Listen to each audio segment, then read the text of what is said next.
There are times in life, following on from last week's message, when things don't go the way we expect. In fact, there are times when we enter into extended periods of seeming darkness, when the only light we have is akin to our memory of brighter times receding behind us in the past, and we go into dark places, and that can be very unsettling, and it really helps to hold on to something very worthwhile.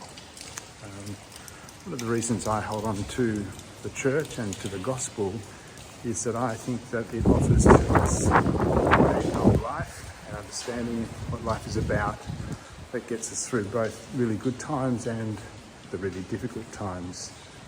If you saw the recent census figures, you'd be aware that fewer and fewer Australians are taking that option. We're moving away from the church, albeit gradually. Faith in general seems to be out of vogue, and possibly some of the bad behaviour of professional religious practitioners has dented people's enthusiasm for the church and other faiths, even though they're a very small minority misbehaviour that way.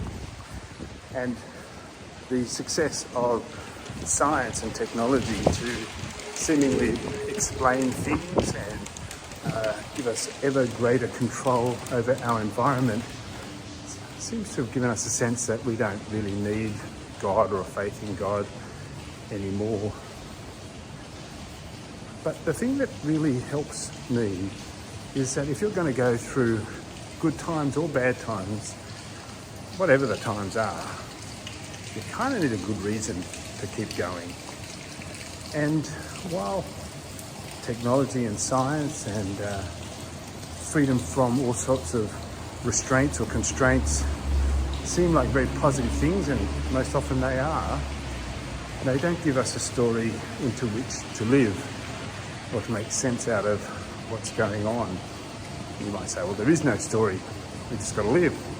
Well, good luck with that.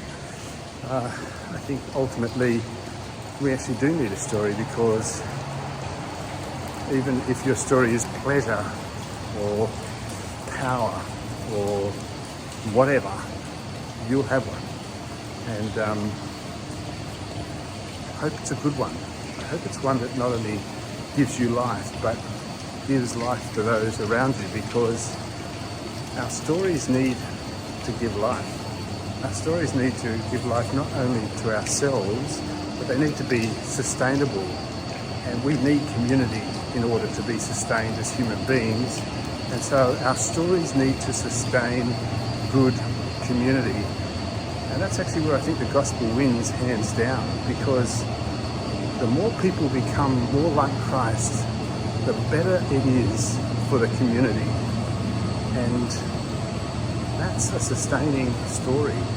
That's a story that is full of hope and brings us through the darker times, out of a tunnel and into a light again. It doesn't always mean what we think it means, to quote Princess Bride, but it is full of hope, full of purpose, full of strength, full of things that you will not regret investing yourself in.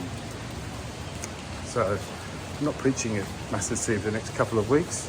We've got Graham Tuck on Sunday, and then Adrian and Sukumar White coming the Sunday after that, and two outstanding people who give you an outstanding message, and I'm sorry to be missing them, but you don't need to. You can make sure that you see them. And I'll catch up with you soon enough. God bless.